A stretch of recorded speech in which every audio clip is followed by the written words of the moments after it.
E voltando à conversa dos filhos da mãe, que somos todos, que acabamos de ser todos uns filhos da mãe uns para os outros, não é? Sendo todos. Cada um à sua maneira. Não, eu também, é aquela velha história que eu estava a contar do sangue português. Eu tive uma vez uma discussão, e vou contar aqui agora, estamos aqui à conversa, agora é a minha vez de contar uma história.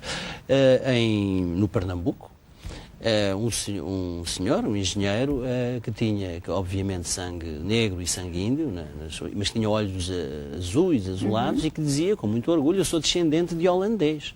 Nossa, é a mistura, mistura eu sou descendente de holandês. E dizia, porque vocês, se fossem os holandeses a colonizar aqui o Pernambuco, isto não era assim, que vocês só utilizaram prostitutas, aquela coisa que por todo o Brasil se ouve eu ouvi muitas vezes essa história. E eu disse-lhe, na altura, então você é descendente de holandês. Olha, e qual é a sua graça? Como é que se chama? Sou José da Silva Ferreira Santos Costa. Portuguesíssimo. Isso, olha, então, quer dizer, você é descendente de onde? Sim, porque eu não sei quem é. Então, e o Portuga que você tem aí? E vou-lhe dizer uma coisa, se não fossem esses Portugas que você tem aí, essa cor que você tem, você não estava cá hoje, provavelmente. Bom, isto era conversa, quer dizer, não é? O senhor se sentia quase 100% holandês, né? Exatamente. No entanto, tinha uma série que há de muito misturas. isso também, houve durante muito tempo, e é isso que eu pergunto, durante muito tempo, sobretudo, é preciso estudar o fenómeno da imigração portuguesa para o Brasil dos anos 40 e 20 e tal, que os tamancos, a pobreza e tudo. Isso não mudou ainda? Isso não mudou ainda nesse sentido, é como eu estou a te dizer. Naquele período, pode ser até que as pessoas eram tratadas mal diretamente. Né? Você chega, eu já te ignoro, eu já te trato mal. Hoje ela acontece de uma outra maneira, que é esse ar mais hipócrita. Mais hipócrita. Da parte brasileira claro, também. Da parte brasileira. Aqui o português continua a achar que com sotaque brasileiro tem que ser malandro. Exatamente, é vulgar, é volúvel.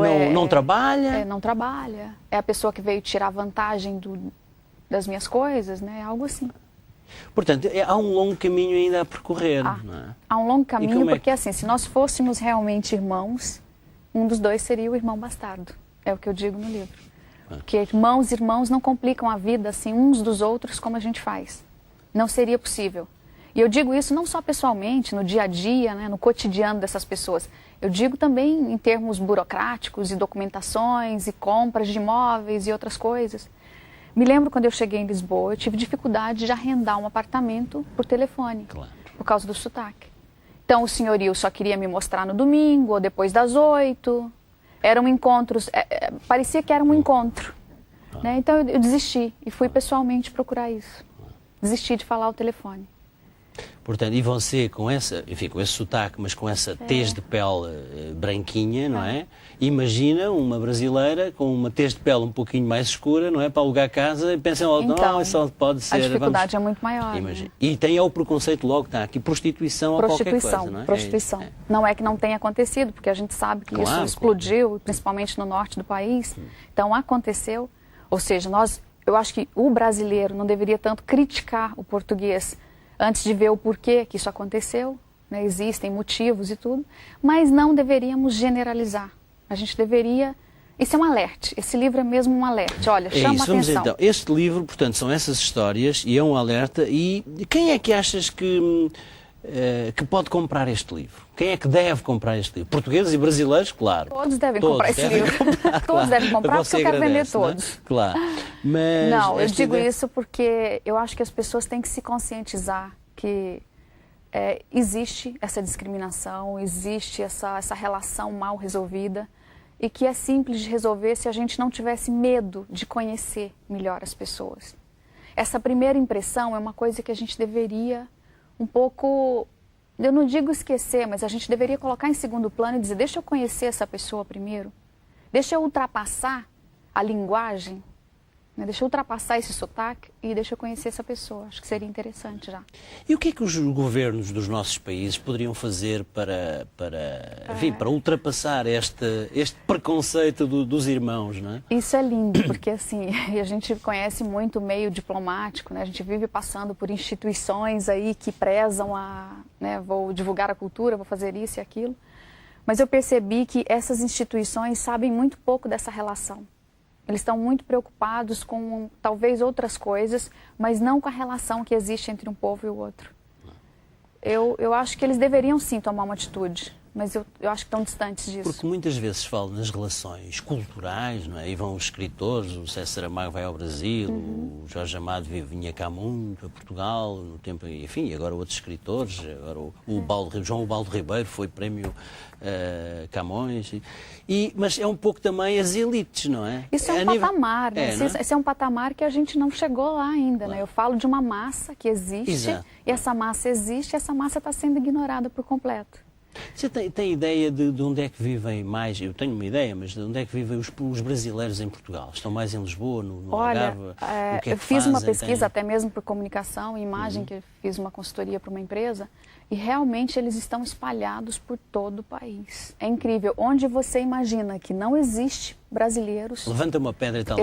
Era como antigamente o português em alguns sítios, em alguns locais do Brasil. Na Suíça, eu encontrei tantos portugueses na Suíça quando vivi lá, era uma coisa impressionante. Mas como brasileiros em Portugal estão em todos os países. E de onde é que vêm esses brasileiros? Mais nordestinos, do interior? Estão a trabalhar em quê? Os que estão em Portugal, eu percebi que eles vêm muito do Centro-Oeste, São Paulo, de Goiás, Goiânia e Nordeste, Goiânia, Minas. Portugal tem uma concentração de mineiros assim incrível, de todas as cidades do estado de Minas. Foi o que eu percebi. Uai. Já tem restaurante mineiro aqui em Lisboa. Já, e bom. E bom, é verdade. Passa publicidade, mas é muito bom. Tem um restaurante Sabor Mineiro, inclusive, que vai fazer o coquetel no lançamento também. Portanto, essas pessoas, onde é que vivem? Estão cá, na ideia sempre, também como português, o que eles fazem? De voltarem para o Brasil. Eles fazem subemprego, né? Eles trabalham... Mais barato. Mão de nas obra. Obras, muito nas obras, né? Serviço doméstico.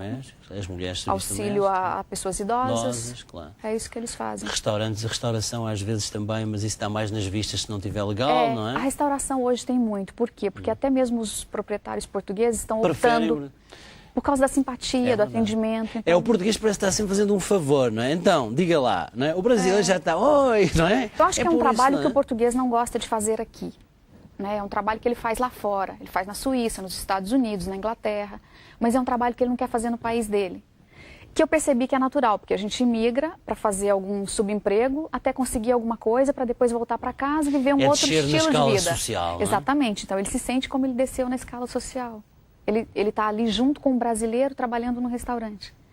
Então isso provoca um mau humor, autoestima e todas as outras coisas. Olha, agora vamos falar dos portugueses do Brasil.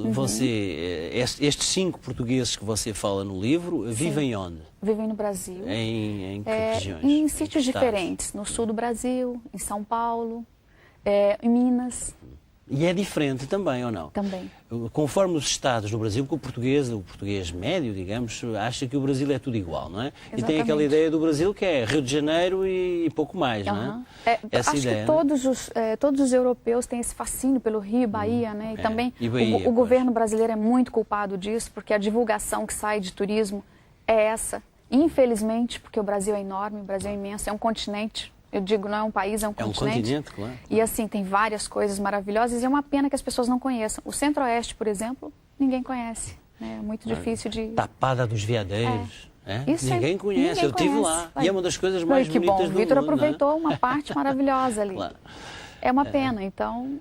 Eu disse tapada, não, chapada dos Veadeiros. O que acontece com esses portugueses lá? Cada um viveu um estilo de vida diferente. Por quê? Porque dependendo do estado que ele estava, ele começou a viver um estilo de vida diferente. O português lá. O português lá.